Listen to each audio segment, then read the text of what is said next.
من این قسمت رو دوختم، اتو کشیش رو انجام دادم، این قسمت هم دوختم، اتو کشیش رو انجام دادم. کیسه جیبم رو گذاشتم اینجا زیر کار. دقیقاً باید این قسمت مماس با این قسمت قرار بگیره، همینجوری که گذاشته بودم. ببین اینو تنظیمش میکنی، دقیق اینجا قرار میگیره. لبه این قسمت رو میدم به سمت بالا و دور تا دور کیسه جیبم رو دوختش رو انجام میدم. حالا اگه یه ذره کوچیک‌تر بزرگتر شده، شما اندازه‌ای که این جیب فقط تزیینیه، جیبی نیست که بگم حالا خیلی استفاده میشه، این شکلی نیست، فقط در حد تزیینی این جیب رو من گذاشتم روی کارم. اینجا رو یه دور دوخت میزنم. بعد از اینکه این دوخت رو زدم، اینجا نگاه کن، من یه علامت زدم. هر دو طرف کارم رو با هم دیگه تنظیم میکنم، هم این سمت کارم و هم اون سمت مقابل کارم.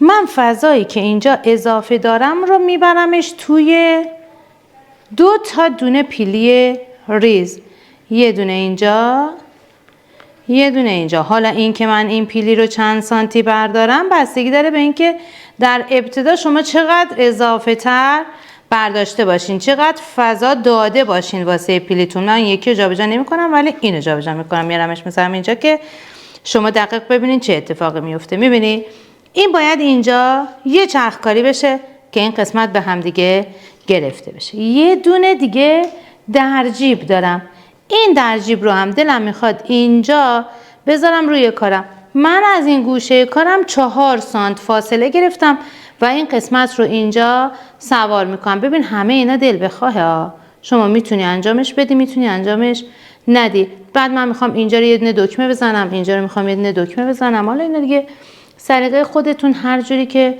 دوست دارین میتونین اعمال کنین. اولین کاری که الان انجام میدم این که من این قسمت رو ببرم دوختش رو انجام بدم، کیسه جیبم رو فیکس کنم، اضافهش رو بزنم، بعد برگردم دوباره این قسمت رو به هم دیگه سنجاقش کنم.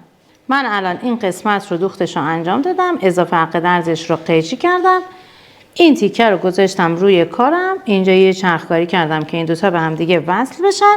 حالا این پیلی باید بخوابه به اینجا. فقط دقت کن، هر کاری واسه این سمت کارت میکنی، واسه سمت مقابل هم باید همین کار رو انجام بده. یعنی علامت های این قسمت رو باید زده باشی روی کارت که هر دو طرف کارت با هم دیگه ببین یکی در بیاد. حالا باز دوباره من این دو قسمت رو سنجاق زدم، یه چرخکاری میکنم. این چرخکاری هایی که انجام میدم واسه اینه که کارم فیکس بشه. بعدش دیگه حالا زمانی که میخوام به قسمت بالا وصل کنم، خطا کمتر پیدا میکنه. یعنی تقریبا میتونم بگم اصلا خطا پیدا نمیکنه. من اینجا رو یه چرخکاری کنم. حالا واسه این قسمت من لبه کارم رو حق درزش رو کشیدم. باز دوباره ببین، یادت اینجا گفتم این دوتا خط باید در راستای همدیگه قرار بگیره، این دوتا خط گفتم باید در راستای همدیگه قرار بگیره. اینجام الان به همین شکله، این دوتا خط باید در راستای همدیگه قرار بگیره. اینجا باید کاملا در راستای همدیگه قرار بگیره. اینو میارمش اینجا، سنجاق میزنم. ابتدا و انتهای کارت رو سنجاق کن. میبینی؟ ببین ابتدا و انتهای کارت رو دقیقاً مماس با هم دیگه اینجا رو سنجاق کن. بعد دیگه حالا بیا مابقی کارت رو تنظیمش کن.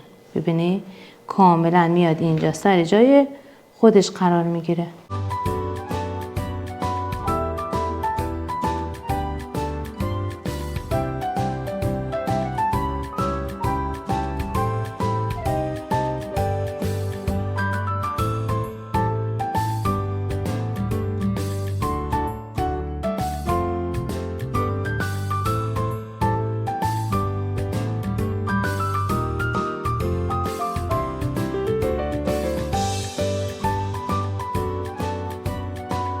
حالا دقیقاً روی این خطی که اینجا کشیدم دوختم رو انجام میدم.